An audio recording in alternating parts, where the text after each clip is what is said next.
Fenomenologija duha je, po mojem, ena od tistih stvari, ki se je sfižila. Skratka,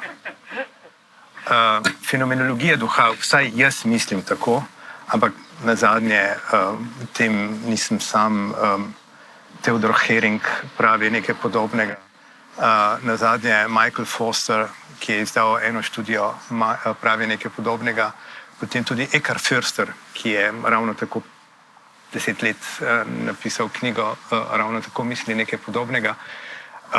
Skratka, da fenomenologija duha je delo, ki ni izpadlo tako, kot je bilo načrtovano. Zdaj, zakaj tako, obstajajo številni razlogi. Od tega, recimo, da je bil Hegel v finančnih škripcih. In v tistem trenutku je imel gazdarica lokala, pri katerem je stanoval, je bila noseča z njim, ne? Med drugim. Skratka, vse to se je tej dogajalo, da ne omenjamo francoskih čet, ki so prihajali zraven v bližino. In obstajajo precej razlogov, zakaj bi lahko zadeva šla narobe. Tako da ja, jaz mislim, da ni izpeljana tako, kot je bila načrtovana, in mislim, da je mogoče pokazati zelo jasno ločnico, kje je tisto, kar se dogaja. Vzemite v roke zaključne poglavje v umu in mislim, da boste tedaj ugotovili, da Hegel ne ve, kaj bi. In zaradi tega piše, ne, v pričakovanju, da bo mu padla ideja, in mu je padla. Ne. Tako da, ampak v vsakem primeru to ni tisto, kar je bilo na začetku mišljeno. Ampak, saj veste, kot pravi pregovor, Kolumb se je odpravil na pot, da bi odkril nekaj, ne, pa se mu je sfižila. Ampak to sfiženje, ta neuspeh se imenuje odkritje Amerike. Ravno tako lahko rečemo za Hegla. Fenomenologija duha ni narejena v skladu z začetnim načrtom. In jasno je, da se Hegel v tem primeru lovi in išče. Hkrati pa je postavljenih toliko stvari, da je naravnost neverjetno, kaj vse je tukaj vsebovano. In zaradi tega mislim, da v tem primeru so tudi spodleti, neuspehi, tavanja vendarle grandiozni. Večji kot marsikateri uspeh, večji kot večina uspehov. Kar se tiče pa konkretno razdelka o Gospodarju in hlapcu, bi pa nehitro rekel, da pa to zanj vendarle ne velja, bi rekel. Ne? Razdelek o Gospodarju in hlapcu je po mojem vendarle več ali manj jasen. In tudi tiste nejasnosti, na katere ste govorili, in glede na dosedanji pogovor, predhodni pogovor, je jasno, več ali manj jasno, da se to nanaša na razdelek o življenju. Ne? Mislim, da ni tako nejasen sam po sebi. Večje vprašanje je, kaj tam počne. Zakaj Hegel 4 strani od, ne vem, 18, kolikor je zdaj celoten razdelek vsebuje, zakaj 4-5 strani posveti zelo podrobnem obravnavanju pojma življenja, pri katerem potem ni jasno, kako se to pojavi, vrne nazaj v samem izkustvu. In tukaj bi rekel, dobro, da gre za neko... Dobro, spet tukaj imamo različne interpretacije. Pojem življenje je spet en od tistih pojmov, ki ravno v novejših interpretacijah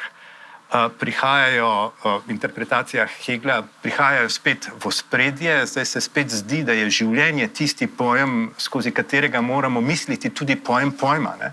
Karen Unk je pred kratkem izdala, mislim, da prav leto nazaj ali 2 leti nazaj, izdala knjigo z naslovom The Concept of Life, ne, pri Heglu. In Kurana, konkretno, je celotno interpretacijo, Tomas Kurana je celotno interpretacijo Gospodarja in hlapca osredinil ravno okoli pojma življenja. Tako da obstajajo pogledi, ki pravijo, in tokrat informirani pogledi, se pravi tisti, ki poskušajo razumeti, ne feflati, ne, ki vztrajajo na tem, da se tukaj dogaja nekaj pomembnega. Sam bi rekel, da je Hegel pač na neki ravni bi lahko olajšal prehod iz ene v drugo, recimo izkustvo, iz ene in drugo raven samozavedanja. Mislim pa, da v tem primeru tekst ne bi dosti izgubil, če bi bil ta razdelek krajši. Zakaj? Zaradi tega, ker ni tako pomemben za samo izpeljavo izkustva. Ampak mislim pa, da to ne vpliva na samo konsistentnost izpeljave, bolj gre za čisto preprosto vprašanje, zakaj toliko časa za to. In če hočete preprost odgovor, zato ker je imel to pripravljeno. To je bilo že tam. Ok, gremo potem k samemu tekstu. Kot veste, gre za poglavje o samozavedanju, natančne poglavje za pripoznanje in še natančneje za dialektiko gospodarjenja hlapca v Heglovi fenomenologiji duha. Seveda gre za enega najpogosteje komentiranih razdelkov v zgodovini novoveške filozofije in obstajajo zato čisto naključni, pa tudi ne naključni razlogi, okoliščine. Posebej pomembno je bilo to, da je neki ruski emigrant po imenu Aleksandr Vladimirovič Kaževnikov, ki ga poznamo kot Aleksandr Kožev, imel pred drugo svetovno vojno v Parizu serijo predavanj, na katerih je z precej nenavadno kombinacijo Marxa in Heideggera pač bral fenomenologijo duha in jo bral skozi dialektiko gospodarja in hlapca, v kateri naj bi se skrival ključ za razumevanje celotnega Heglovega sistema filozofije. In pod vplivom teh predavanj, in mitično so bili tam vsi, ki so pozneje kaj veljali na francoski intelektualni sceni, na podlagi pod vplivom tega predavanja so na to najrazličnejši avtorji od Sartra do Lacana ponudili vsak svoje posebno razumevanje tega razdelka, tako da so podobe želje oziroma poželenja, pripoznanja gospodarja in hlapca oziroma sužnja, pridobile sloves neizogibnih referenc, brez katerih skoraj da ni mogoče razumeti razvoja francoske filozofije v drugi polovici 20. stoletja. Ampak kar je zanimivo, je to, da se brstenje interpretacij s tem ni končalo. V zadnjih letih, recimo v zadnjih 20 letih, so se pojavila nova in tipično heterodoksna branja. McDowell recimo pravi a heterodox reading tega razdelka, v katerih so filozofski pisci še enkrat čutili, in to veliki avtorji, še enkrat čutili potrebo, da se morajo za formulacijo lastnega projekta opreti na Hegla in na dialektiko gospodarja in hlapca. Ampak jasno, kaj se je zgodilo s tem. Namesto, da bi to pomagalo razjasniti Heglova izvajanja, je končni vtis ravno nasproten. Ker namreč vsakdo ponuja svoje lastno branje, je postalo zelo težko povedati, zakaj pravzaprav v tem razdelku gre. Zdaj, to ne pomeni, da je s tem kaj narobe, ali ne pomeni, da je pravilno eno samo branje. V svoji obravnavi se Hegel namreč giblje na tako splošni ravni, da to pač neizogibno dopušča različne poglede. In ker vsaj za Hegla resnica ni nekaj, kar bi bilo dano vnaprej, je mogoče v tem primeru reči, da so morda vse te razlage resnične hkrati. To, da imamo eno interpretacijo, ki je preprečljiva in govori nekaj drugega kot druga, ni argument samo po sebi proti temu, da je druga napačna ali zato, da je druga napačna. In mislim, da nam naravnost odličen primer podaja že sam Kožev. Kajti, če njegovo branje fenomenologije duha, ki jo sam razume kot filozofsko antropologijo in ne bi komentiral naprej, kako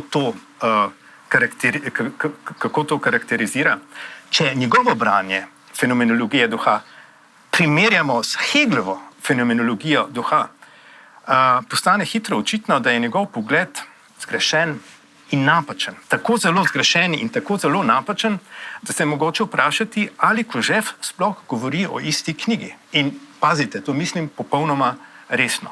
Ampak, ker je bilo njegovo branje tako zelo odmevno in se je, priznajmo, vendarle uspelo dotakniti nečesa, kar dejansko je prisotno pri Heglu, ga je treba kljub temu, recimo temu, vzeti resno. Čeprav,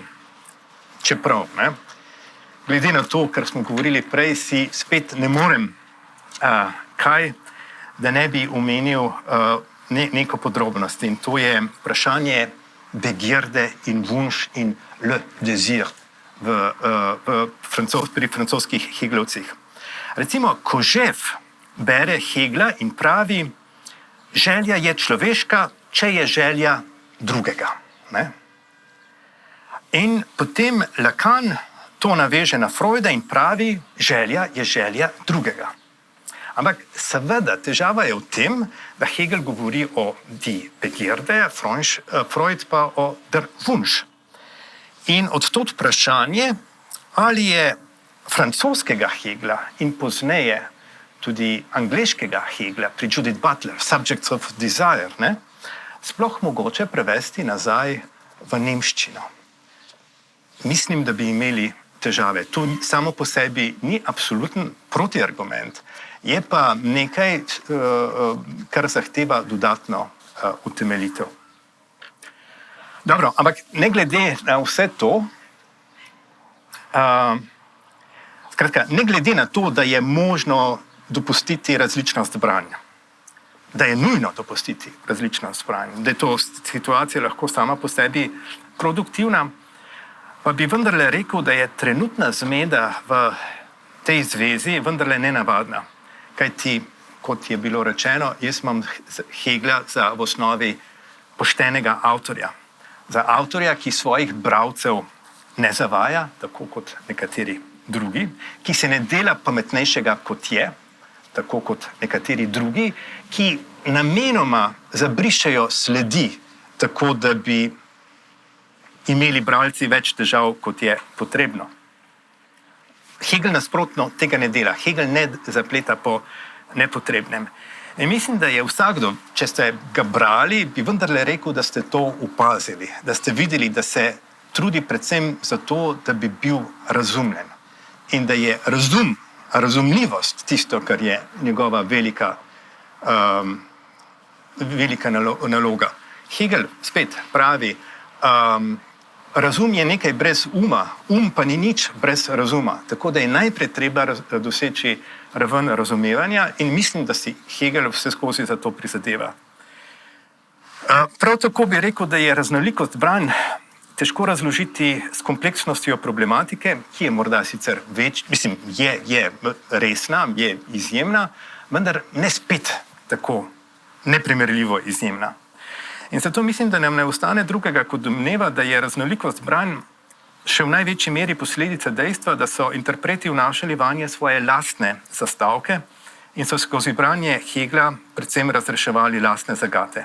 In če je tako, če je ta ocena pravilna, potem se je pri poskusu branja tega razdelka morda še najbolje zateči k naivnosti. Vzemimo tekst in ga preberimo. Poskusimo, pa poglejmo, kaj bomo ugotovili, če bomo naredili to. Skratka, da bi ugotovili, kaj nam je Hegel zares hotel povedati, kaj je tisto, kar je Hegel hotel, da razumemo, je morda najbolje pozabiti na to, da obstajajo druge interpretacije in preprosto začeti od začetka. Sveže, na novo. In to bomo, in seveda, zavedam se,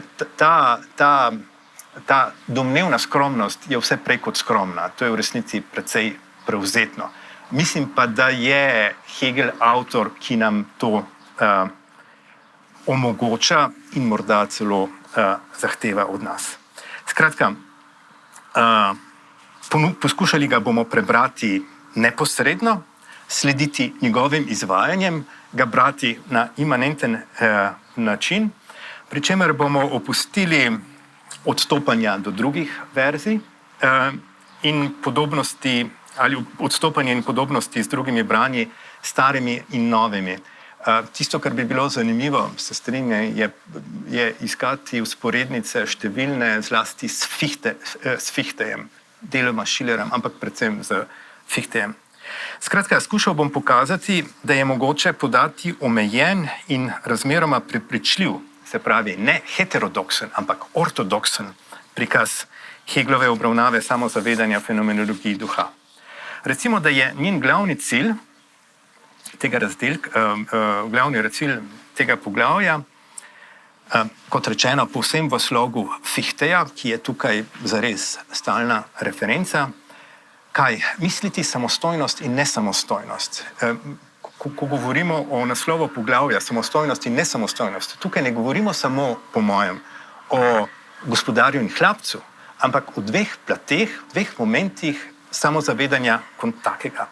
Skratka, misliti samostojnost in nesamostojnost ali čisti jaz in empirični jaz, Fichtejevsko, v eni enotnosti samozavedanja. Mislim, da ta naloga vključuje dvojno gibanje. Po eni strani je treba za samozavedanje najti ustrezen obstoj in določnost, po drugi strani pa je treba opustiti priklenjenost zavesti na lastno posebnost.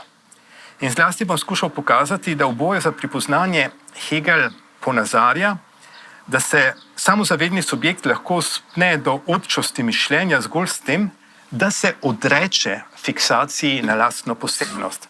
Skratka, da žrtvuje ne samo svoje življenje, ampak vse, torej zares vse. In kljub temu živi. Dobro. Preden pa začnemo, bi najprej podal dve razmeroma preprosti opazki. Je vse v redu?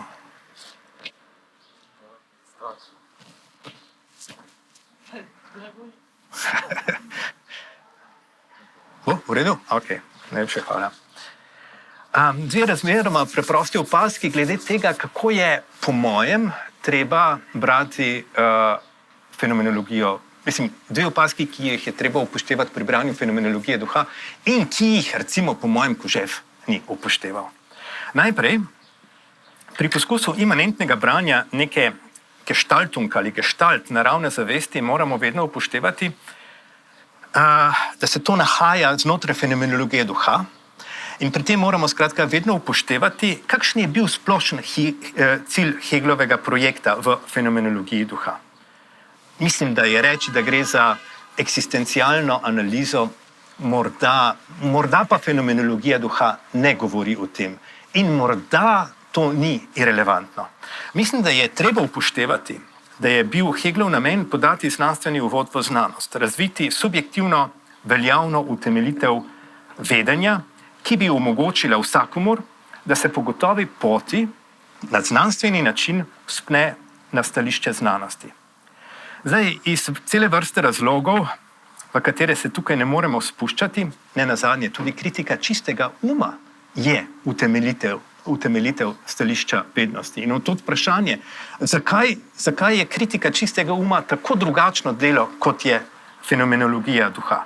Ampak kakorkoli, pri Hegelu je bila ta utemeljitev zasnovana kot zaporedje tako imenovanih izkustev zavesti, ki se v svojem napredovanju opira na njeno lastno pretenzijo po vedenju. Skratka, posamezna podoba naravne zavesti vedno vključuje gibanje preverjanja resničnosti predmeta. To je tisto, kar Hegel imenuje preizkus realnosti vedenja naravne zavesti. In ko se v tem preizkusu njena vednost izkaže za pomanjkljivo, se zavest na podlagi tako pridobljene nove vednosti, na podlagi tega izkustva, samodejno, več ali manj samodejno, preoblikuje v novo podobo naravne zavesti. No, za nas je tukaj pomembno, da je torej za vsako podobo naravne zavesti značilna ista pretenzija po vedenju, ki skozi serijo izkustev zgolj pridobiva vedno bolj kompleksno notranjo strukturo. In pomembno je, da se vsaka nova podoba naravne zavesti spostavi kot pozitivni rezultat propada stare podobe. In je ne nazadnje ves pomen izkustva zavesti. Če gre za izkustvo, izkušnja mora biti poučna. Skratka, v vsaki izkustvi zavesti se zavest nekaj nauči, postane za nekaj pametnejša, postane malo drugačna, bolje utemeljena. Glede poglavja o samozavedanju od tod izhaja, da ga moramo biti zmožni razumeti kot podobo zavesti, ki je imanentno nadaljevanje razuma, namreč predhodne podobe naravne zavesti, in samo od sebe pelje naprej k umu, ki je naslednja podoba naravne zavesti. širša. Ne, dobro, vmes je še nekaj. To je eno. In drugič, ker je fenomenologija duha zasnovana kot zaporedje izkustev zavesti, ki potekajo pred budnimi očmi filozofa, namreč Hegla, moramo biti pozorni na dejstvo, da so v izpeljavi vse skozi prisotna različna stališča in različni tipi diskurzov. In pri tem ne gre samo za to, da smo mi, bralci in bodoči filozofi, včasih sposobni videti nekaj, česar sama naravna zavest ne more videti, kar se, kot se glasi, dogaja za njenim hrbtom. To je pomembna razlika, ampak mislim, da je še pomembneje to, da moramo razlikovati med dvema ravnema diskurza, med komentarji, ki so podani stališča znanosti, in njihovim prenosom na raven konkretnih izkustev. Med tistim, kar sodi v okviru vzpostavljanja nekakšnega pojmovnega prizorišča za izkustvo, in samim izkustvom naravne zavesti v pravem pomenu. To dvoje je treba vse skozi razlikovati. Treba je vedeti, kdaj Hegel, recimo, slika konceptualno pokrajino, da nam pove, kje se nahajamo, da bomo lažje sledili izpeljavo, in kje gre zares za izkustvo naravne zavesti. To dvoje je treba znati razlikovati. In na srečo, in zato pravim, da je bil Hegel pošten avtor, je Hegel dovolj skrben pri označevanju te ločnice. Pravzaprav zelo skrben. Vzemite svinčnik, podčrtajte te indikacije in boste videli, da berete kot dramsko besedilo. Dobesedno vam pazite, zdaj se bo zgodilo to. Ne? Zdaj opisujemo, to je bilo opis, pa poglejmo zdaj, kakšno je izkustvo. Skratka, običajno prikaz najprej, in dejansko boste našli zunächst, odpre z opisom strukture nove podobe naravne zavesti, še zlasti glede njenega značilnega predmeta, ki jo konstituira kot to podobo naravne zavesti, in šele na to preide k samemu preizkusu realnosti njene vednosti, oziroma torej k izkustvu zavesti v pravem pomenu. Pričemer tako rekoč nikoli, in zanimivo bi bilo pogledati, zanimivo bi bilo to prešteti, mislim, da tako rekoč ali izjemno redko pozabi opozoriti bralca, kaj se bo zgodilo sedaj. Nun, ne? In to neredko naredi na povsem izrecen način.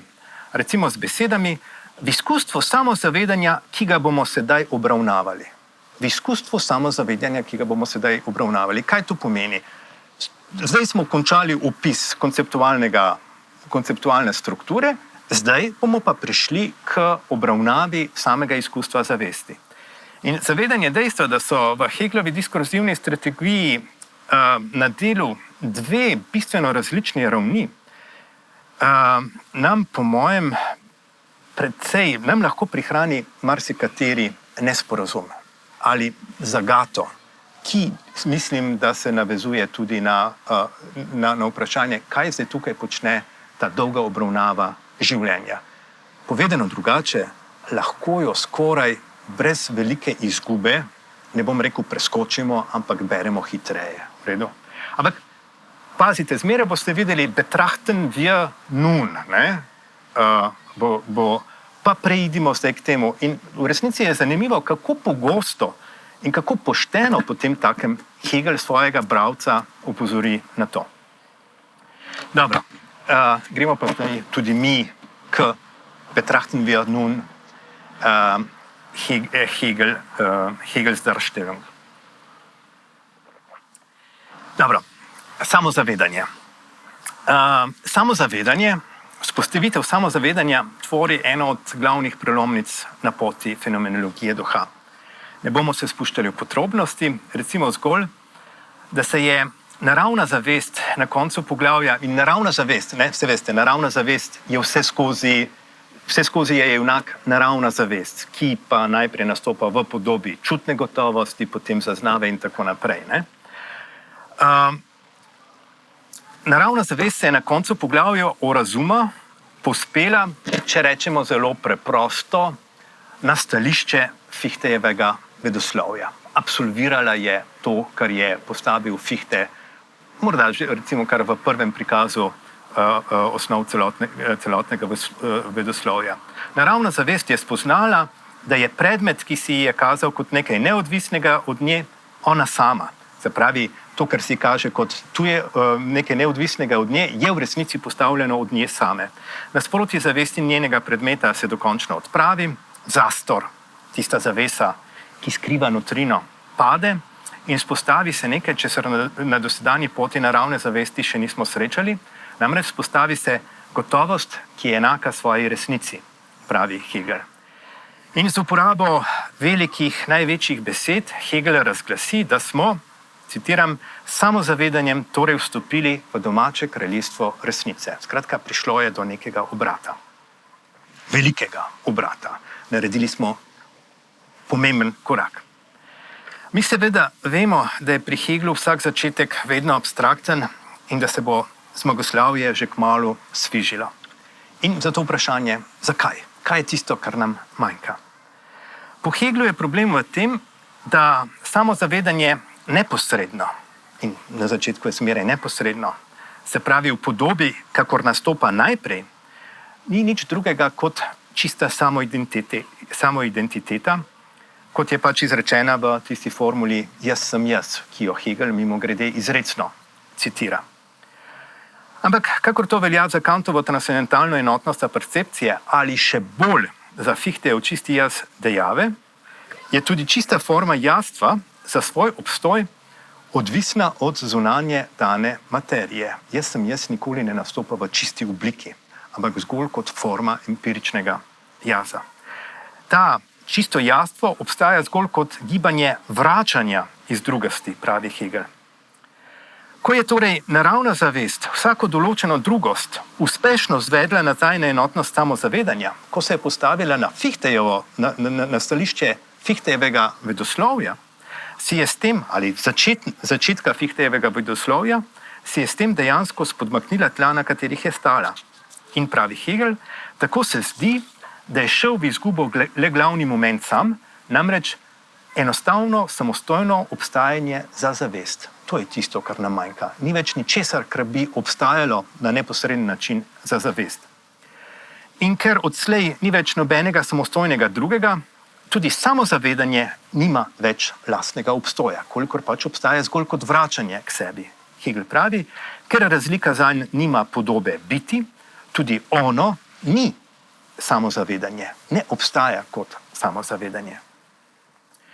Ta zagata, strukturna zagata, fichtejevska zagata, kako konstruirati svet iz čistega jaza, je pri Hegelu predstavljena kot problem enotnosti samozavedanja in zavesti. Ker je za svoj obstoj dejansko odvisno od dane drugosti, samozavedanje vedno vključuje moment zavesti.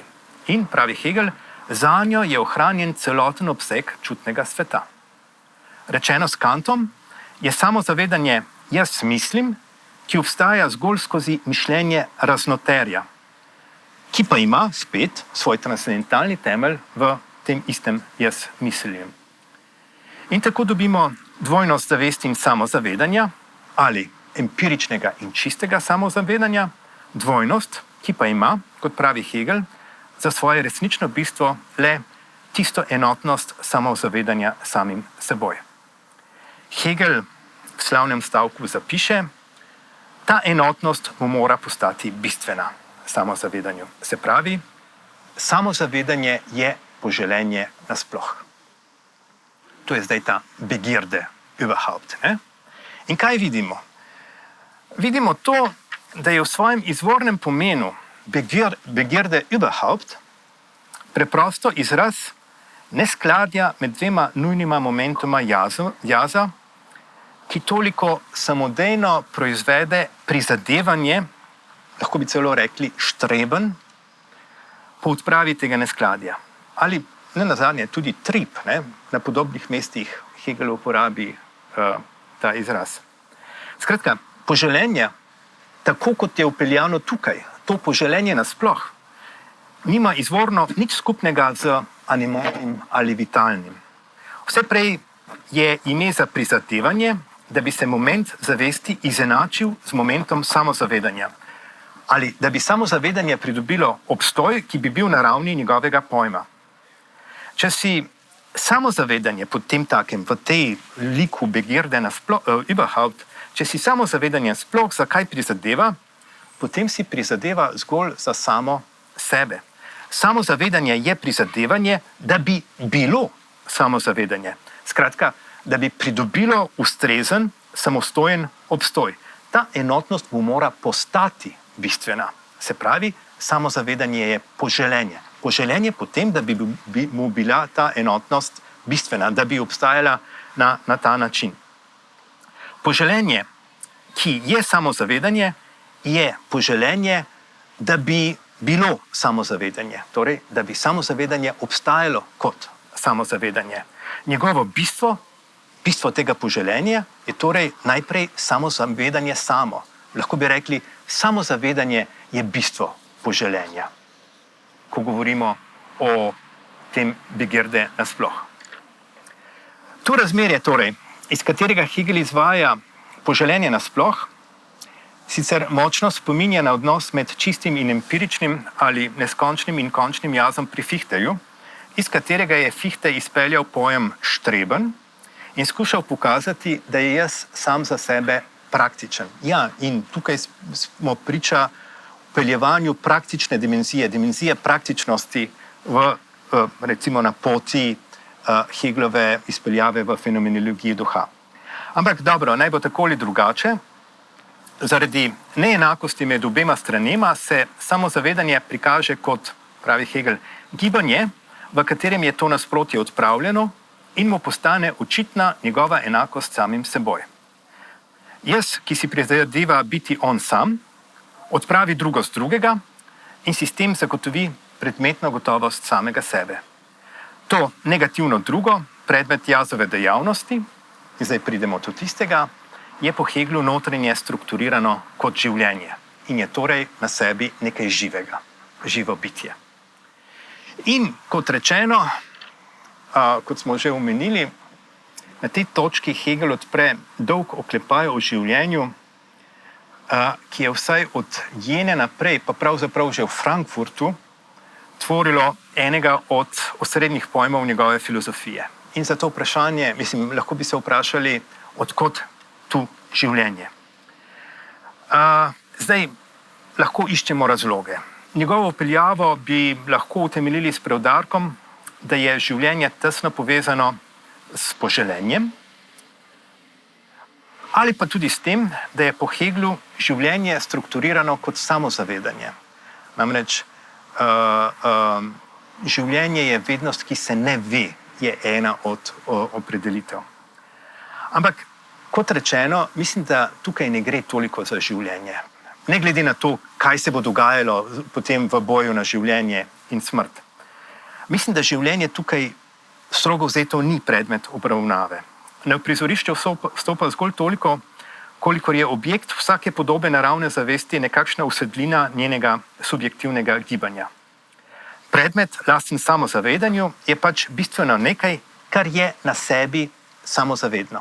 Kolikor obstaja ta korelacija med subjektno in objektno pozicijo. Predmet je potem takem nekaj na sebi samozavednega, je torej samozavedanje, ki se ne ve kot samozavedanje. In to pa je, to ravno je, drugo ime za življenje. In Hegel pravi, predmet je skozi to refleksijo vase postal življenje. Ampak drugače življenje, kot rečeno, vsaj takšno je moje branje, pravzaprav ne igra pomembno vlogo v prikazu in mislim, da to velja celo za samo izkustvo poželenja. Tudi če bi odmislili to vpeljavo življenja, mislim, da se izpeljava ne bi bistveno spremenila. Ampak dobro, zdaj smo vzpostavili začetno konceptualno prizorišče. In po tej predstavitvi pojmovnega obrisa nove podobe naravne zavesti se Hegel spusti na njeno stališče in stališče njenega izkustva, ki pravi, ki ga bomo sedaj obravnavali. Torej, zdaj sledi izkustvo. Samozavedanje, ki si prizadeva biti ono samo, torej izenačiti oba svoja momenta, privzame podobo subjekta, ki hoče odpraviti samostojnost svojega predmeta. Sedaj se torej prikaže, nastopi kot poželenje. Nastopi kot poželenje. In tukaj v okviru izkustva pa je to poželenje tokrat res razumljeno v svojem običajnem pomenu, naprimer kot pogoltnost. In pazite, gre za to, da je to ponazoritev, utelešenje tiste Begierde überhaupt. To je zdaj pa prikaz, Darstellung, znotraj nekega konkretnega izkustva naravne zavesti. In v tej konkretizaciji Hegel pravi, gotovo ničnosti tega drugega, njegovo ničnost, samozavedanje za sebe postavi kot njegovo resnico, uniči samostojni predmet in si s tem da gotovost samega sebe, kot resnično gotovost, kot gotovost, ki mu je namreč samozavedanju postala na predmeten način. Konec citata. Samozavedni subjekt izenači svoj predmet samim seboj. Kako se to zgodi? Odpravi ga, požre ga. To je elementarna oblika identifikacije, odprave njegove samostojnosti. No, ta zadovoljitev poželenja pa se iz strukturnih razlogov, in pazite, spet neodvisno od pojma življenja, po mojem, sama od sebe sprevrže v svoje nasprotje. Namreč, recimo, da je predmet požrt, odpravljen, izničen. To pomeni, da je predmet prenehal obstajati. In ker je prenehal obstajati, ker ni več samostojen, samozavedanjem njem ravno nima več, ne more imeti več gotovosti svojega obstoja. Torej, hipna zadovoljitev spodleti in poželenje se znova zgane. Tako da ta način zadovoljevanja animalnega, pogoltnega zadovoljevanja poželenja sproži neskončni krog poželenja, ki pa iz strukturnih razlogov nujno in vedno ostane nezadovoljeno. Torej sproži se neskončen progres požiranja in ponovnega zadovoljitve, hipne zadovoljitve in ponovne obuditve poželenja. Ampak pri Heglu progres neskončno je seveda prazen, dolgočasen in tako naprej, ampak skozi svoje ponavljanje vendar proizvede nek presežek, nek pozitivni nauk. Namreč v nenehnem vračanju lakote, ki je ne more zasititi noben, naj bo še tako veliko kot hrane, se samozavedanje na povsem konkreten način zave, da je odvisno od drugega, da ni popolnoma samostojno. In Hegel pravi, dejansko je bistvo poželenja nekaj drugega kot samozavedanje. Rekli smo prej, da je bistvo poželenja samozavedanje samo, ne? Zdaj pa vidimo, da je po seriji neuspešnih zadovoljitev zavest ugotovi, da je dejansko bistvo poželenja nekaj drugega kot samozavedanje. In s tem izkustvom je ta resnica postala njemu samemu, torej postala razvidna njemu samemu, temu samozavedanju. Samozavedanje zdaj to ve. In mislim, da podobno kot je prej veljalo zakaj vpeljati pojem življenja, se na tem mestu pravzaprav nima smisla spraševati, kaj je tisto, na podlagi česar se to drugo izkaže za samostojno ali neodvisno. Faktično je povsem možno, da to drugo kot primerek življenja uteleša formo neskončnosti, ki mu podeljuje zmožnost nenehnega samoporajanja. To je ena možnost branja, ki se navezuje na vpeljavo življenja. Ker je predmet živ in se obnavlja, preživi, reproducira, življenja ni mogoče zatreti, se vedno znova povrne. To je možno, ampak mislim, da je to nazadnje postransko vprašanje. Odločilno je vse prej dejstvo, da je samozavedanje za svoj obstoj odvisno od samostojnega drugega. Ker je po svoji strukturi negativni odnos do sebe, je le kot vračanje k sebi skozi odpravo drugega. In kot pravi Hegel, citiram, da bi to odpravljanje bilo, mora to drugo biti. Samozavedanje torej ne sme v svojem odpravljanju odpraviti samostojnega drugega, samostojnosti drugega, ker bi s tem odpravilo samo odpravljanje, torej samega sebe kot samozavedanje. In pač tukaj vidimo, da obstaja ta past. Tem tiči strukturni razlog, zakaj se predmet poželenja izkaže za neuničljiv, neodvisno od življenja. Izkustvo nenehnega neuspeha zadovoljitve zgolj naredi vidno, pokaže, da je samozavedanje v protislovnem odnosu do tega predmeta.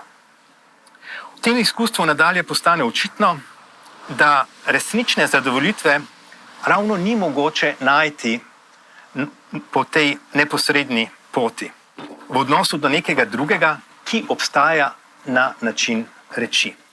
Reč namreč ali obstaja ali ne obstaja. Lahko je ali samostojna ali nesamostojna. Lahko je ali afirmirana ali negirana.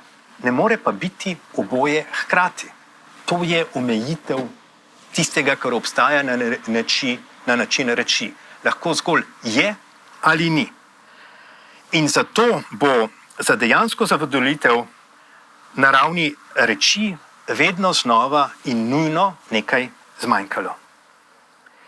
In nazadnje, če je tako, v izkustvu tako postane tudi razvidno, da lahko poželenje najde svojo zadovoljitev zgolj v nekem drugem, zgolj v takšnem drugem, ki bi moglo biti oboje hkrati. Skratka, v drugem, ki bi bilo afirmirano in negirano hkrati, ali ki bi bilo afirmirano natanko skozi svojo negacijo. Drugo mora imeti potem takem, da bi samozavedanje v njem moglo najti sebi ustrezno zadovoljitev. Drugo mora imeti potem takem formo negativnega odnosa do sebe. Tako da bo negacija in afirmacija v njem sovpadala. Kaj pa je to? To je nekaj takega, kar je samozavedno. In Hegel pravi, samozavedanje doseže svojo zadovoljitev le v drugem samozavedanju. Zdaj smo spet prišli do nove zareze. Veljali smo drugo samozavedanje. In to najprej deluje spet presenetljivo, nekaj novega. Vse dosedanje podobe naravne zavesti so bile namreč samske. Subjekt in objekt, ki je bil drugačen. In ta okoliščina res opozarja na spet zarezo, prelomnost izpeljave, ki smo ji priča. Vendar mislim, da je hkrati mogoče pokazati, da podvojitev dovolj prepričljivo izhaja iz prizadevanja samozavedanja po tem, da bi bilo ono samo. Skratka, da bi obstajalo kot samozavedanje, da bi bili obe dve njegovi strani enotnosti enaki. V izkustvu se je izkazalo, da je samozavedanje po svoji strukturi takšno, da ne more obstajati v polju na sebi ustrezen način, ki ga naseljujejo zgolj reči. Pravi Hegel, samozavedanje je za samozavedanje, šele s tem samozavedanje dejansko je. Kar je Hegel imenoval podvojitev samozavedanja, zgolj eksplicira torej notranje pogoje možnosti obstoja samozavedanja in je, mislim, da v tem smislu izpeljana neposredno iz pojma samozavedanja samega. Skratka, je strukturno, po mojem, popolnoma legitimen in prepričljiv korak. Recimo temu, da je samozavedanje nekaj bistveno množinskega. Da samozavedanje obstaja zgolj kot eno od mnogih, recimo vsaj dveh. Da obstaja zgolj kot jaz, ki je hkrati mi, kot se glasi Hegelova, jaz, ki je mi in mi, ki je jaz, kot se glasi Hegelova definicija do duha. Da bi oblikoval trajen odnos do objekta, mora torej samozavedni subjekt vključiti odnos do drugega subjekta. In naj opozorim, to, kar seveda je zelo jasno in večinoma veste, da je že Fichte, za katerega smo rekli, da je vse skozi v ozadju, prišel do podobne formulacije. Problem krožnosti, ki izhaja iz strukture samozavedanja, je Fichte skušal presekati s tezo, da se subjekt ove svoje svobodne dejavnosti na podlagi poziva, Aufforderung, ki ga nanj naslovi drugo samozavedanje. Tako da bi lahko rekli, da pri Fichteju subjekt predpostavlja samega sebe v podobi drugega subjekta. Ampak neka razlika vseeno obstaja. Namreč razlika je v tem, da je Fichte sprva posegal po tem argumentu z namenom, da bi utemeljil občo veljavnost pravnih načel. To se dogaja znotraj okvira izpeljave, znotraj Naturrecht. Pa Hegel odtot izpelje značilnost same strukture subjektivnosti. Tako da bi morali reči, da je v tem smislu za Hegla intersubjektivnost ali duh transcendentalni pojem. transcendentalni pojem v kakšnem smislu, da predstavlja pogoj možnosti obstoja samozavedanja.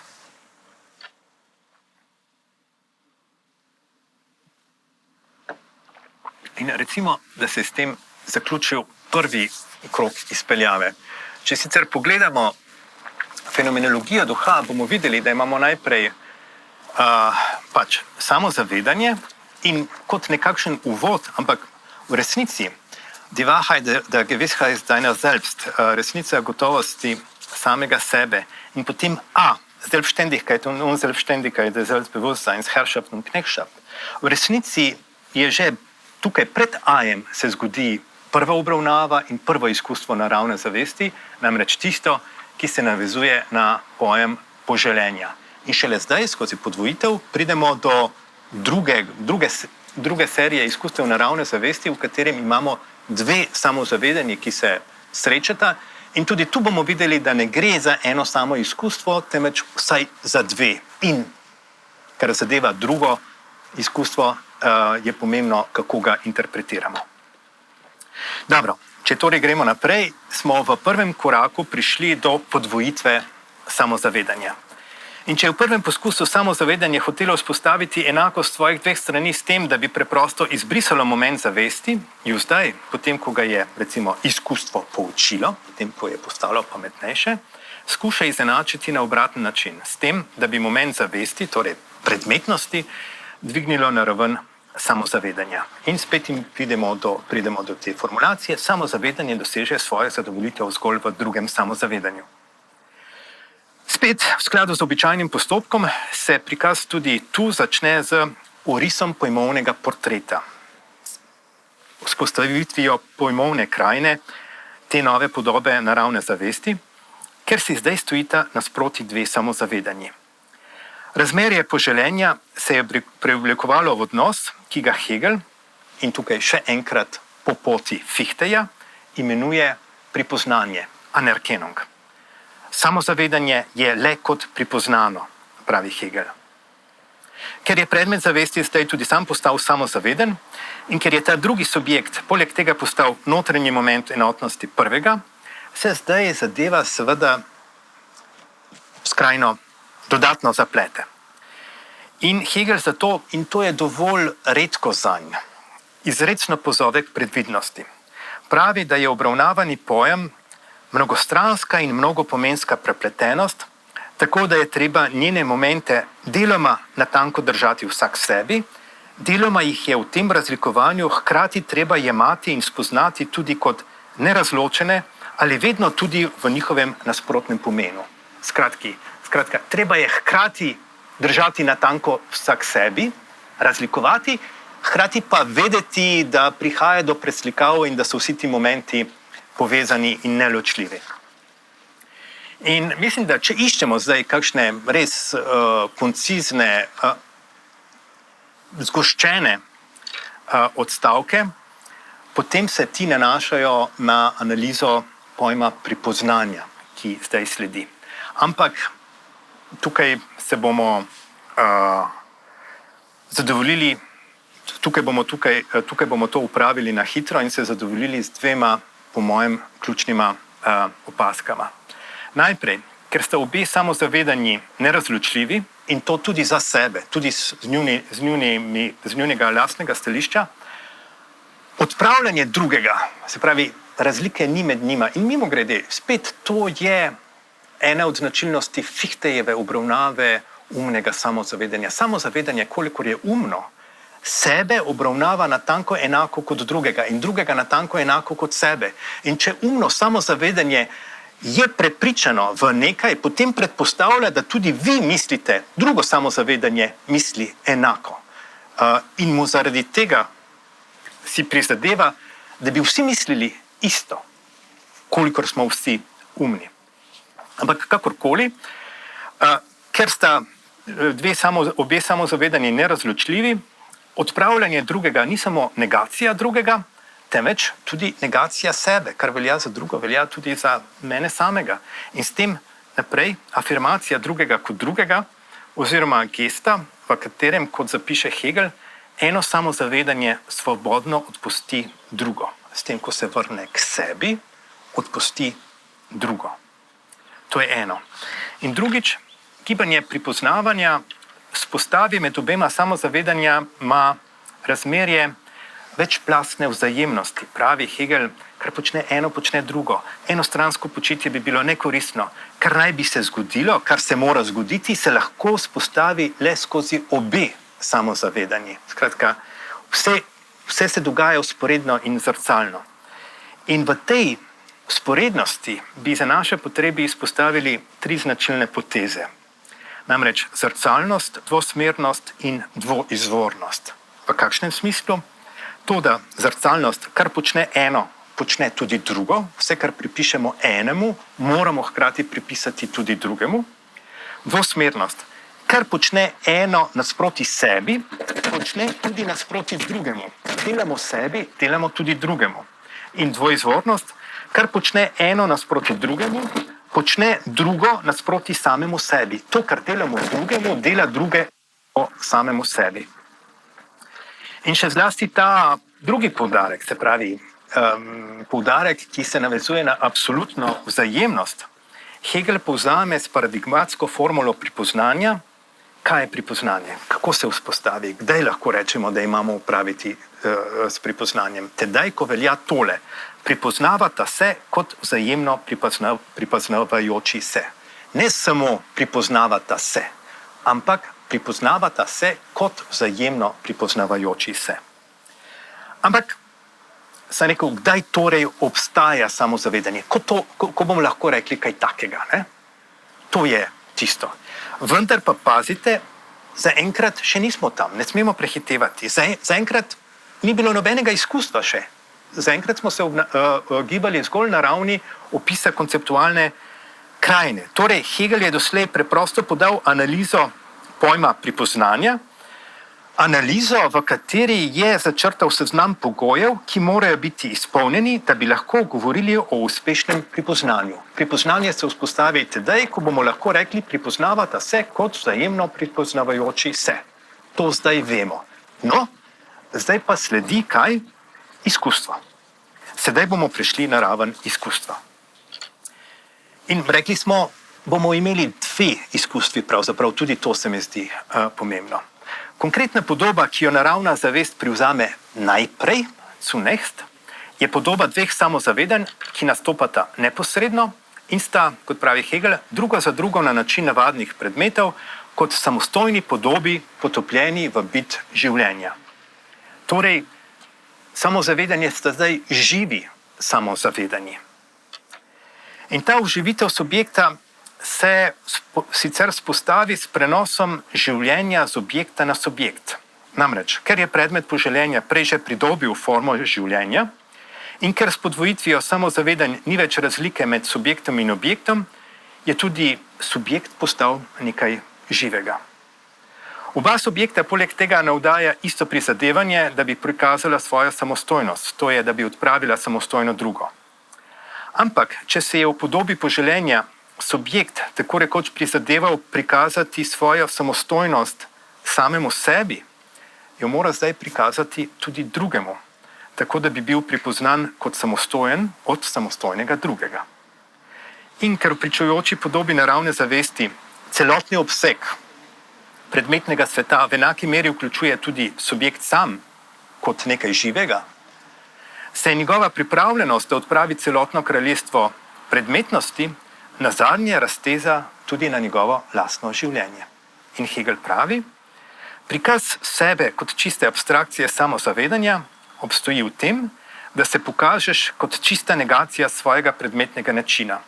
Ali da pokažeš to, da nisi priklenjen na noben določen obstoj, nasploh ne na občo posameznost obstoja, da nisi priklenjen na življenje. Samozavedanje naj bi svojo samostojnost drugemu izpričalo s tem, da mu torej ni mar za življenje. Ampak kako bo to pokazalo?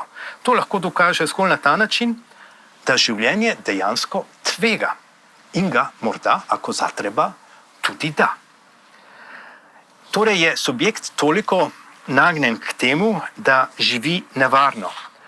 da se tako rekoč, da išče nevarnost, da se tako rekoč hote spravlja v položaj, v katerem se njegovo življenje znajde na kocki in je smrt realna možnost. Tako da v nekem smislu sam išče svojo smrt. V nekem smislu mu gre bolj za lastno smrt in ne toliko za smrt drugega. Tako da bi lahko celo rekli, da je to drugo tako rekoč zgolj orodje njegovega lastnega samomora. Spravlja se v nevarnost, v boj, živi nevarno, izziva tiste tam, zato da dobi klofute in to resne, skratka, da jo dobi. Ker bo na ta način pokazal, da mu ni mar, ne? Torej išče, živi tvegano in išče lastno smrt. Ampak to zdaj ni poskus nekega usiljenega branja. Kaj ti pri Heglu v jenskem, pazite, še v jenskem obdobju sistema Entwürfa, pravi takole: njemu kot zavesti se to kaže tako, da meri na smrt nekoga drugega, vendar meri na svojo lastno smrt, samomor. Dobesedno Hegel zapiše samomor, s tem, ko se izpostavlja nevarnosti. In dodajmo, da heglovskega boja na življenje in smrt zato po mojem ni smiselno brati v navezavi na Hobbesa. Mislim, da pri Heglu tukaj ne gre za problematiko posedovanja ali obvladovanja in da tudi sam spopad se ne sproži zaradi kakšne predhodne žalitve ali kršitve. Kar to bi bilo morda reči za obdobje pred fenomenologijo duha, se pravi za neke jenske verzije. In zaradi tega zelo na hitro recimo, da mislim, da tudi branje, ki ga ponuja Honneth, preprosto ne stoji. Zakaj ne? Zaradi tega, ker se ne, mislim, lahko je zanimivo samo po sebi, vendar ne kot interpretacija fenomenologije duha, pač tistega, kar se dogaja tukaj. Zato, ker se opira na pojem prepoznanja iz nekega drugega obdobja, ker je bilo to prepoznanje veliko bolj Hobbesovsko in se je razvezalo boj na življenje in smrt ali pač razvezalo v vzpostavitvi neke naravne skupnosti, nazadnje države. To je bilo prej. Tukaj, ker smo pa zdaj v fenomenologiji duha, je pa ta dvojnost, nasilje, boj na življenje in smrt transcendentalna kategorija v smislu, da se nanaša na notranjo strukturo samozavedanja samega. Ne? Dobro. Imamo torej zdaj vse v redu. Dve samozavedni bitji, živi bitji, ki se zapleteta v spopad na življenje in smrt. In spet, ker gre za izkustvo zavesti, to privzame konkretne podobe in zato si jo lahko konkretno predstavljamo kot recimo da dva drzna bojevnika, ki se zakadita drug v drugega, da bi izsilila pripoznanje. In ker sta oba dva pač enako odločna, enako pogumna, gresta do konca, enako nepopustljiva, vztrajata v boju do konca, dokler eden od njiju, ali pa recimo tipično zaradi tega, ker gresta oba dva do konca in kot pravi Hobbes, vsakdo lahko ubije vsakogar, nazadnje ne umreta oba. In na ta način oba dejansko potrdita tisto gotovost, za katero sta si prizadevala. Pokažeta, da jima ni bilo mar za življenje. Vendar, in Hegel tukaj zdaj ima lepo opazko, pravi, ne za tista, in dodajmo dva, ki sta prestala ta boj. Potrdita. Za njiju dva pač tega nauka, ona dva tega nauka ne moreta ubrati, izkoristiti. Zakaj ne? Zato, ker ju pač ni več, ker sta mrtva. Ona dva ne moreta pričati o svoji samostojnosti. In zaradi tega je to izkustvo prazno in neuspešno. Prvi rezultat boja za pripoznanje je torej, da imamo kaj? Na eni strani dva mrtva bojevnika, ki sta dokazala svojo absolutno svobodo. Hegel govori o negaciji brez samostojnosti. Sta zanikana, vendar zanikana kot reči, nista afirmirana v tem. In na drugi strani morda recimo nekaj naključnih opazovalcev, ki dejansko izkazujejo pripoznanje mrtvima bojevnikoma, ta dva pa sta bila, a ne? Vendar pa tega pripoznanja niso deležni sami. Ali kot pravi Hegel, imamo samostojnost brez absolutne negativnosti. Sta samozavedanje, vendar ne so samozavedanja, ki niso izpričala svoje nevezanosti na bit. Tako da v vsakem primeru nimamo tistega, kar smo hoteli. Pripoznavata se kot vzajemno pripoznavajoči se. Tega ni. V tem pogledu je položaj enak položaju, v katerem se je znašlo, ali podoben položaju, v katerem se je znašlo poželenje, ker je moral biti predmet afirmiran in negiran hkrati. To je biti in hkrati ne biti. In to ni šlo. In kakor je posledični, zgodilo se je kaj, zaradi tega je prišlo do nenehnega ponavljanja, prišlo je do progresa v neskončno. In kakor je potem ta progres neskončno prej v odnosu do reči pripomogel k temu, da je poželenje uvidelo, da je bistvo samozavedanja nekaj drugega, tako tudi tukaj, kaj imamo? Pač dva bojevnika, ki se zaletita in se pobijata. Gremo naprej. Še dva bojevnika, ki se zaletita in pobijata. V redu, gremo naprej. Ampak ves čas smo na istem, ne? In enako tudi tukaj. Pač trupla se kopičijo, situacija se pa ne spremeni. In kopičijo se v prazno. Zakaj? Zaradi tega, ker ne pride do uspešnega pripoznanja. In tako nam tudi to ponavljanje, ta progres v neskončno, predvsem pomaga do spoznanja, da je za samozavedanje življenje bistveno. In pravi zdaj Hegel, v tem izkustvu samozavedanju postane razvidno, da mu je življenje enako bistveno kot čisto samozavedanje. Spet zelo pomembno. In imeli smo na začetku samostojnost in nesamostojnost. Oboje je enako bistveno. Oboje moramo biti sposobni misliti skupaj. Ni dovolj prezirati smrt. V redu, prezirajmo smrt, ampak če to naredimo, še zmeraj nekaj manjka. Življenje postane, skratka, pomembno je to, da je samozavedanje spozna, da mu je življenje enako bistveno kot čisto samozavedanje. In kot rečeno, ta poudarek je odločilen. Prvi boj na življenje in smrt po Heglu ne privede neposredno do podobe gospodarja in hlapca.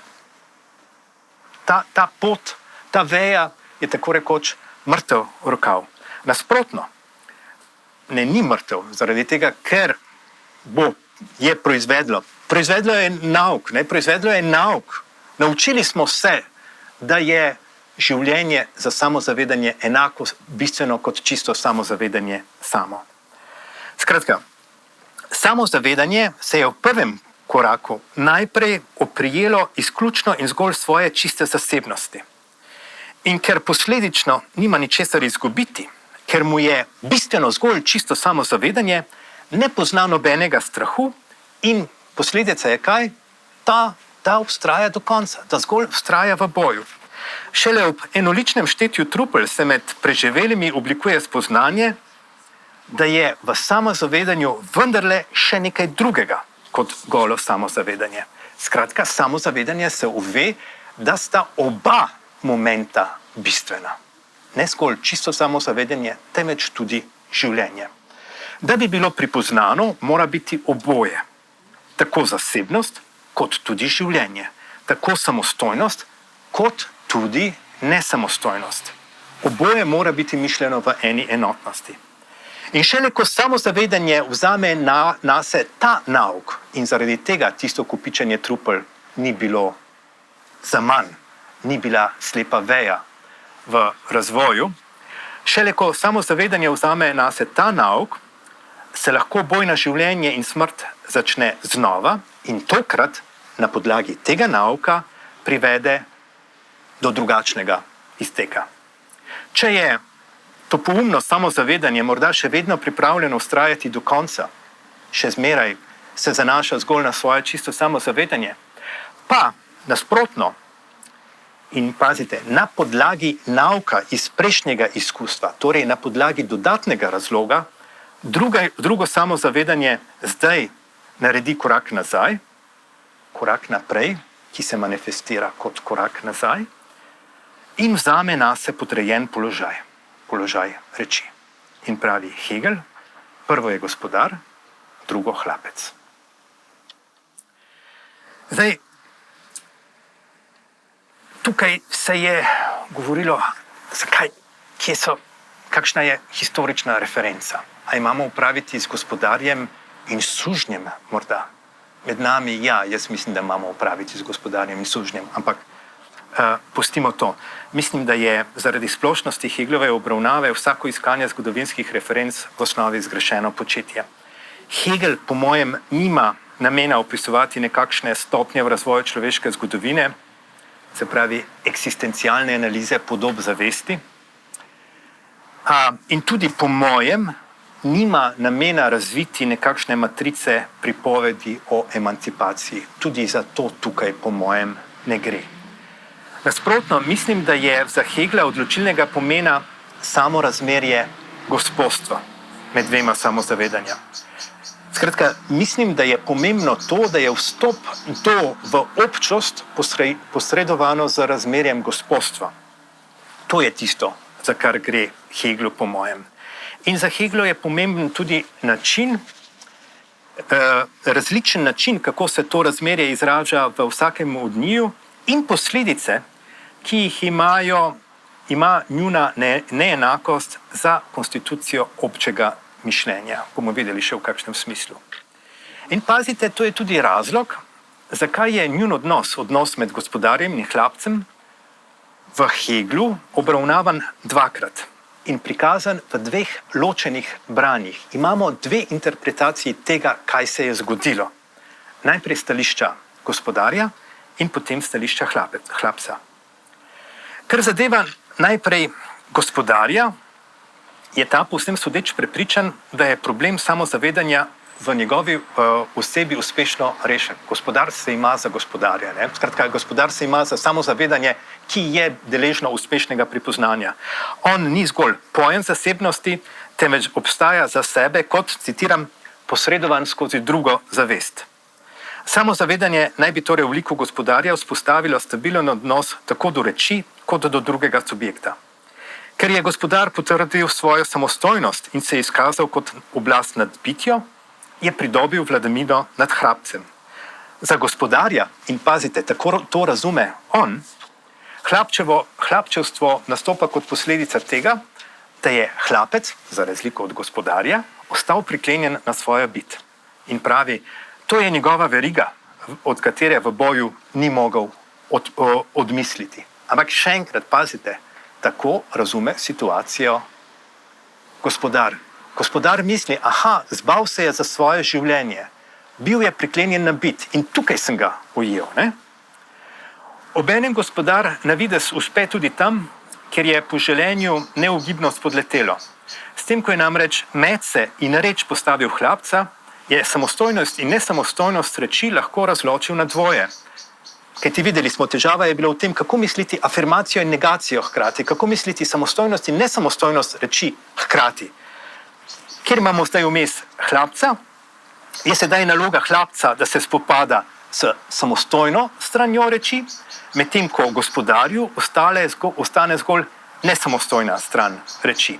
Torej, hlapec reč, kot pravi Hegel, obdeluje, bearbeitet, medtem ko njen užitek, genus, pripade gospodarju. Ob tem opisu krasnega novega sveta gospodstva, to je torej način, kako situacijo razume samozadovoljni gospodar.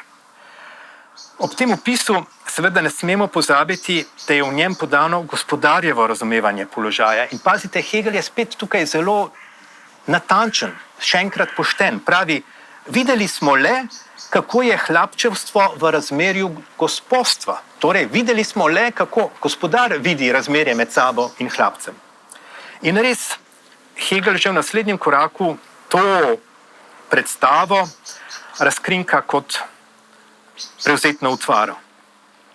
Čeprav pripoznanje po svojem pojmu zahteva vzajemnost in enakost, pripoznavata se kot vzajemno pripoznavajoči se, je gospodar pripoznan zgolj od hlapca, se pravi od nekoga, ki ga sam ne pripoznava. In pravi Hegel, na ta način je nastalo pripoznanje, ki je enostransko in neenako, ampak to ravno pomeni, kidi pripoznanje. Ker poleg tega samozavedanja šele v drugem samozavedanju pridobi svoj predmetni obstoj ali svojo resnico, gospodar z zaničevanjem hlapca dejansko prizadene samega sebe. Tako, da pravi Hegel, resnica samostojne zavesti je potem takem hlapčevska zavest. Ali kot je rekel Fichte predtem, vsakdo, ki se ima za gospodarja drugih, je sam sužen. Nazadnje pa gospodar tudi ne pozna nobenega razvoja. Gospodar se ne nauči ničesar, ne pridobi nobenega izkustva in se ne preoblikuje v nobeno novo podobo. Skratka, in to je dovolj nenavadno, prvič se zgodi nekaj takega, gospodar ostane suha veja, slepo črevo, eksistencialna slepa ulica, kot tokrat pravilno pravi Kožev na poti fenomenologije duha. Tako je s gospodarjem. Ampak vprašanje pa je, kako je s hlapcem. Kako to situacijo bere hlapec? Oziroma, kako se ta situacija bere z pozicije hlapca? Hegel nas že takoj opozori, da se bo tudi njegov položaj sprevrgal v nasprotje od tistega, kar neposredno je, kar se neposredno kaže. Ampak, da bi razumeli, zakaj se bo to zgodilo, si moramo zdaj še enkrat natančneje pogledati, zakaj, iz kakšnega razloga je hlapec postal hlapec.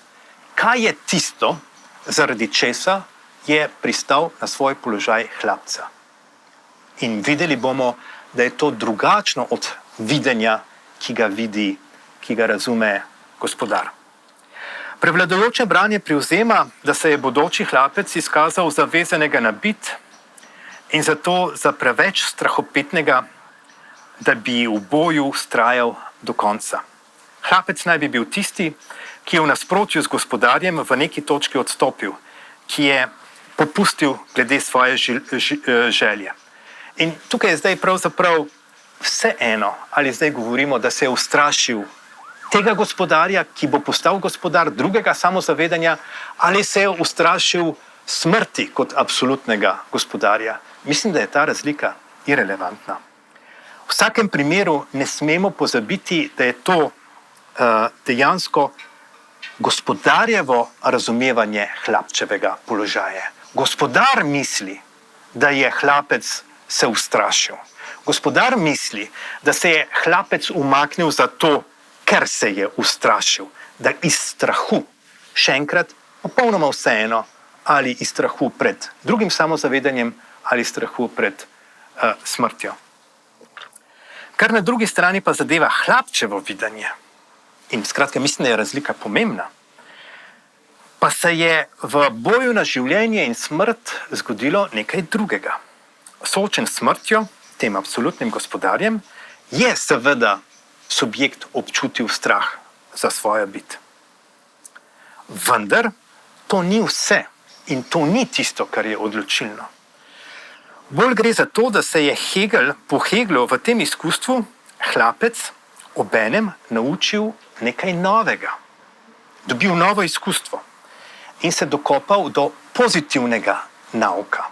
Skratka, ja, je se zbal in pogoj je bil ta, da se je zbal. To je tako rekoč eksistencialni preizkus. Ne? Ampak to ni vse. Ni se umaknil iz strahu, ampak iz poguma. Torej ni šel nazaj, ampak je šel naprej. Hegel pravi, v tem izkustvu je bila zavest notranje razpuščena. Sama v sebi je vse skozi vztrepetala in vse fiksno v njej je zadrhtelo.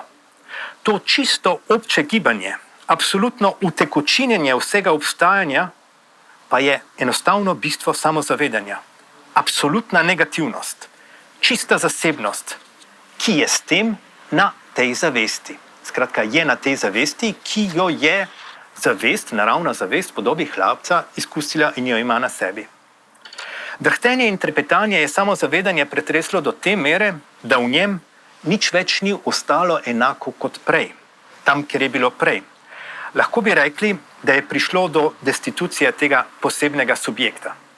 Ampak, namesto da bi bil rezultat gola destrukcija, je Hegel v njej še enkrat znal razbrati pozitiven nauk. Utekočinjenje vsega trdnega, nekakšna bakhanska omotica, v kateri se vse določeno odpravi, to ni namreč nič drugega kot kaj? Kot uprizoritev bistva samozavedanja. Samozavedanje po svojem pojmu je negativni odnos do samega sebe. Gibanje, ki odpravi vsako bit. Gibanje, ki nič fiksnega ne pusti na svojem mestu. Samozavedanje ravno je to gibanje, negiranje vsega prečevno danega. Ko je torej v smrtnem strahu samozavedanje ustrepetalo do dna in še enkrat, odločilno je, da je bilo pretreseno do dna. Skratka, odločilno je, da je bil strah totalen, da ni torej nič v njem ostalo nedotaknjeno. Je samozavedanje po Heglu predvsem šlo skozi izkustvo svojega lastnega bistva. To je bistvo samozavedanja. To, da ni nič fiksnega, da je absolutno negiranje vsega predmetno danega. Po polnem notranjem sesutju je torej samozavedanje izkusilo bistvo samozavedanja. Spoznalo je, da v njegovi absolutni negativnosti ni ničesar, kar bi bilo trdno in trajno. Da v njem samem ni ničesar, kar bi bilo na način reči. Samozavedanje tako zdaj ve, da biti samozavedanje, ve, kaj je pomeni biti samozavedanje. In ve, da biti samozavedanje pomeni ne biti priklenjen na nič, naj bo to karkoli, kar bi obstajalo na način reči, kar bi pripadalo kraljestvu določene biti. In šele na podlagi tega nauka, pozitivnega nauka, na podlagi tega pozitivnega razloga, pa je subjekt, ki je, to vemo že odprej, se zavedal enake bistvenosti življenja, sedaj lahko naredil še eno in tokrat zares junaško dejanje. Dejanje, v katerem se svobodno odreče boju in čeprav zdaj, ko je izgubil svojo svobodo in zanj ni več ničesar, za kar bi bilo vredno živeti. Se poznate tisto, num propter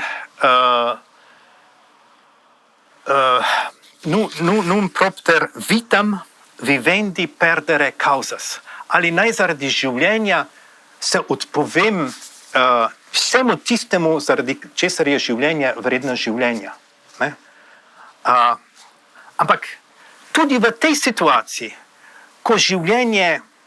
ko je lažje umreti kot živeti, ne? Recimo tako, hlapec vztraja, vzame to nase, odpove se svoje samostojnosti, odpove se tistemu, zaradi česar je življenje vredno živeti in živi naprej. Poglejte, v čem je junaškost hlapca. Ne bi mu bilo težko umreti. On je to pripravljen na sebe, vzeti nase. Pripravljen je narediti še nekaj, česar, kot bomo videli, gospodar ni sposoben vzeti nase. Namreč hlapec je ne samo pripravljen umreti, temveč pripravljen svojo smrt živeti. In če se zdaj naslonimo na uvod, ne, obstaja neko paralelo. Zgrabiti mrtvo, to je tisto, kar terja največjo moč. No, to je tisto, kar naredi hlapec. Živi svojo smrt. In s to izjemno gesto, ampak ne bomo se spuščali v to, namreč Schiller je tisti, ki je po mojem tukaj pomemben avtor z svojim pojmom Aufhebung kot Schillerjevim pojmom Aufhebung, ne Heglovim pojmom Aufhebung, kajti preden je Aufhebung odkril Hegel, ga je odkril že, ali jo je odkril že Schiller in Hegel je bral Schillerja. Ne? Torej, s to gesto se je samozavedanje zdaj odreklo svoji suverenosti in pazite, ne zaradi strahu ali šibkosti, ki se ni sposobna upreti fizičnemu močnejšemu nasprotniku, temveč na podlagi pozitivnega nauka in kot izraz svobodne odločitve. In šele z njo se sedaj končno lahko spostavi stanje, v katerem samostojnost in nesamostojnost, afirmacija in negacija sovpadeta. In v tem razmerju tej perspektivi, Hlapčevi perspektivi, ampak kot rečeno, zdi se mi, da je pri Heglu to dovolj ortodoksno, dovolj jasno, pridobi razmerje gospodstva in hlapčevstva precej drugačne poteze. Zdaj se gospodar izkaže za tistega, ki je še vedno ostal priklenjen na določeni obstoj. Gospodar je tisti in zaradi tega je gospodar in zaradi tega je slepa veja v razvoju fenomenologije duha. Gospodar je tisti, ki je priklenjen na bit. Gospodar se je brez pomisleka pripravljen žrtvovati za to, za kar stoji. On bi raje umrl, kot da bi živel brez tistega, za kar je življenje vredno živeti. Brez tistega, kar recimo tvori njegovo identiteto, kot pravi Brandom, ali recimo mi preprosto, kar tvori njegovo čast. Ker je življenje brez časti zanj vredno manj kot nič, se je zato neustrašno pripravljen odreči vsemu, tudi svojemu življenju. Ampak, pazite, paradoksno nam že sama ta formulacija razkriva, da vendarle je nekaj, česar ni pripravljen dati, čemur se ni pripravljen odreči, česar ni pripravljen žrtvovati. Kaj? Ja, pač to, kar on je. Ni se pripravljen odreči temu, kar je. Ni se pripravljen odreči svoji osebni identiteti. Ni se pripravljen odreči, ni pripravljen žrtvovati svoje časti. Čast je tisto, kar ga veže. In čast veže, ne? Če povzamemo Proktorja iz Millerjevega lova na čarovnice, je gospodar sicer pripravljen prodati svojo dušo, ampak ni pripravljen dati svojega imena. Tega pa ne. Dal sem vam svojo dušo, zdaj bi pa radi še moje ime. Ne, tega ne dam. Ampak to naprej pomeni, še enkrat, da je v njem vendarle ostalo še vedno nekaj, kar obstaja na način reči. Nekaj, da mu je tudi po prestani nevarnosti ostal neki določeni obstoj in neko posebno zasebje, kot pravi Hegel v nekem drugem kontekstu. Gospodarju ni težko za to umreti, težko mu je brez tega živeti. In v skladu s tem, kaj bi bila potem resnična žrtev? Resnična žrtev bi pomenila, da se odreče vsemu. Vsemu, res vsemu. Se pravi, tudi tisti posebni reči, ki je vse doslej, vse skozi zadržal zase. Torej, tudi svoji časti ali svojemu imenu in kljub temu živi naprej. In spet komentirajmo to s Heglom, ki pravi takole. Die wahre Aufopferung, ne? Resnično žrtvovanje zasebnosti je zato edino tisto, v katerem se zasebnost predaja tako popolnoma kot v smrti, vendar se v tej odtujitvi prav tako tudi ohrani. Skratka, da vse, in to je zdaj resnično, da vse, kar ga žrtvuje se vse, enako kot v smrti, vendar se hkrati v tem tudi ohrani. Živi naprej. Skratka, da vse umre in živi svojo smrt. Še enkrat. To je die wahre Aufopferung, kot pravi Hegel v fenomenologiji duha. Šele takšna resnična žrtev omogoči spon v red občega. Hegel na tem mestu priročno navede biblično misel, češ da je strah pred Gospodom začetek modrosti. Da bi vstopili v kraljestvo občega, mora subjekt opustiti navezanost na vsako posebno vsebino in se odreči privilegiju, da na podlagi katerega bi imel neko trditev za resnično preprosto zato, ker se tako pač zdi njemu in mu je res do tega, da bi bilo to res. Da bi sploh lahko mislil, si mora subjekt prisvojiti red občega, ga narediti za svoj posebni red. Se pravi, obči red mora postati njegov posebni red.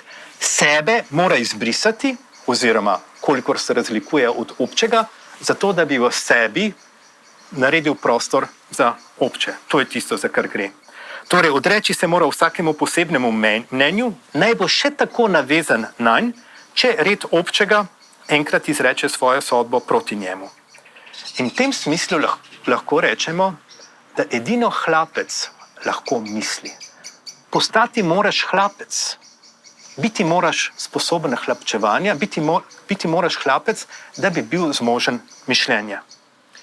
Na drugi strani gospodar ni bil pripravljen na takšno žrtev.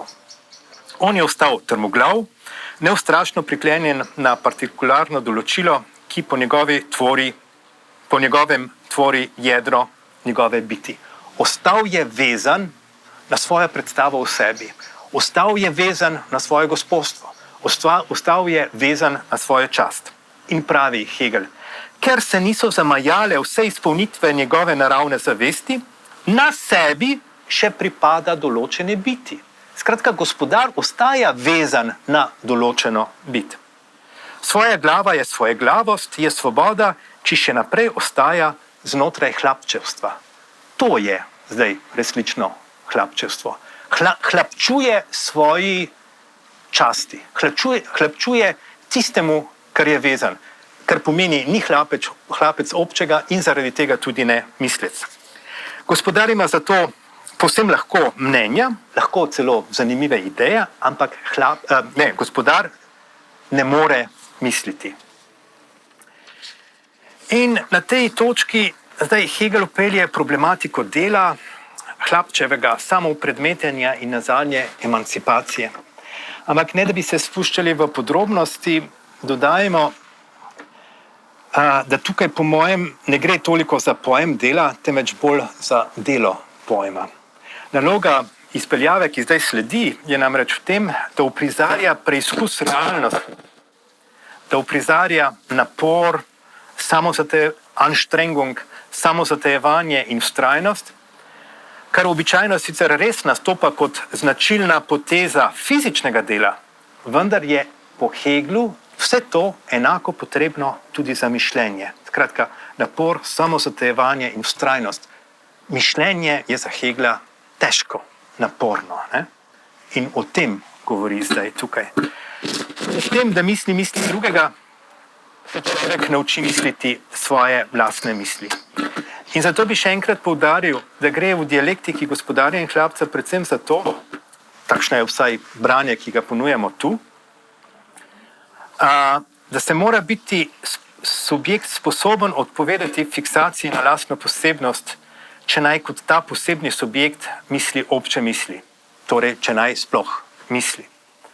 Šele kot hlapec se subjekt nauči misliti.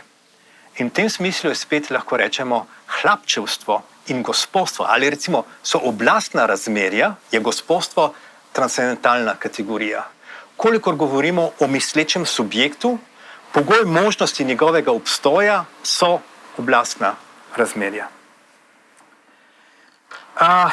Zanimivo je, da so skoraj vsi pesniki, vključno z našim Prešernom, vedno upevali junaka, ki je za svobodo pripravljen dati nekaj, kar velja za ultimativno žrtev. To je, ki je pripravljen umreti. Se veste, manj strašna noč je v črne zemlje krili, ko so po svetlim soncem sužni dnovi. Sužni dnovi, ne? Dnevi v suženstvu. To poznamo in različne verzije obstajajo vse posod. To je zelo standarden pesniški motiv. Zanimivo je naprej, da so to figuro enako poveličevali tudi mislici, filozofi ali pa tudi ne. Naprimer Fries v svoji Überzeugungsethik ali Lacan v svoji Ethique de la psychanalyse. Se poznate, ne pas céder sur son désir. Skratka, treba je ustrajati v svoji želji, pa naj se zgodi karkoli. To je prava etična drža. Zanimivo je naprej, da na ta način berejo Hegla tako rekoč vsi interpreti od Koževa do Brandoma, in to sta dva zares različna avtorja. Ampak kot smo videli, so se s tem tako pesniki kot filozofi v nasprotju s Heglom postavili na stališče gospodarja. Zavzeli so stališče gospodarja, berejo situacijo z pozicije gospodarja. Kajti, kot smo videli, je to gospodarjevo razumevanje razmerja med gospodarjem in hlapcem in ne hlapčevo, čeprav, kot bomo videli, Hegel izrecno se postavi na stran hlapca. In zato bi lahko postavili vprašanje, zakaj se pesniki in filozofi tako radi postavijo na stališče gospodarja. Odkot ta komplicite z gospodarjem, ki jo najdemo vse povsod? Skratka, zdi se mi, da je to vprašanje vredno posebne obravnave, sploh, ker je glede tega Hegel izjemno jasen. Ne samo, če vzamete v roko fenomenologijo duha, se mi zdi, da bi moralo biti to očitno. Ampak obstaja tudi druga mesta, recimo predavanja iz subjektivnega duha iz leta 27, kjer Hegel pravi takole. Gospodarjev pogum, svoboda, ki jo dokaže on, je bilo le dokazovanje po strani naravne neposrednosti poželenja kot tvega življenje.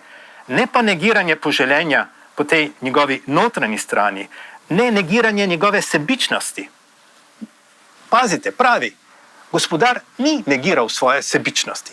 Gospodar je še zmeraj ostal priklenjen na neko bit. Bilo je zgolj le dokazovanje neposrednosti poželenja. Neposredno poželenje, ki je poželenje po življenju. To je pokazal gospodar. Ne pa negiranje poželenja po tej njegovi notranji strani, ne negiranje njegove sebičnosti, ne, in Hegel je zdaj, pazite, popolnoma izrecen, ne partikularnosti volje. Gospodar ni negiral partikularnosti svoje volje. Gospodar je še zmeraj hotel ostati gospodar. Tega si pa ne pustim veljati. Raje umrem, kot da bi pustil veljati to. Ne? To je gospodar. Kar pomeni, da je še zmeraj priklenjen na partikularnost svoje volje. In potem Hegel nadaljuje, če komu to ne bi bilo dovolj, nadaljuje takole. To odpravljanje sebičnosti, partikularnosti, hotenja se odvija v hlapcu. Hlapec je tisti, ki je sposoben negirati partikularnosti svojega hotenja. Negirati partikularnost svojega hotenja in pravi naprej. Svojo pokorščino, negacijo volje, ki je posamezna, sebična, hlapec pridobi določitev, da je obča volja. Hlapec je tisti, ki se postavi na stališče obče volje in občega mišljenja, medtem ko gospodar ostane ujet v partikularnost. In če je rečeno s Prešernom, umreti kot gospodar manj strašna noč. In seveda, ker je to manj strašno, odločitev ni težka, ne? Med manj strašnim in bolj strašnim bomo pač odločili, izbrali tisto, kar je manj strašno. Potem je živeti kot hlapec bolj strašna noč. In izbrati bolj strašno noč, ne? Na podlagi pozitivnega nauka in svobodno odločitvijo je tisto, kar zahteva resnično žrtev in pravi pogum. Ampak to je obenem tudi tisto, kar je pogoj vstopa v sfero občega, na stališče uma. Zdaj, jaz bi lahko šel še naprej. Zanimiva se mi zdi predvsem nadaljevanje v zvezi z katolicizmom, ampak mislim, da bi bilo čas, da končamo. Hvala.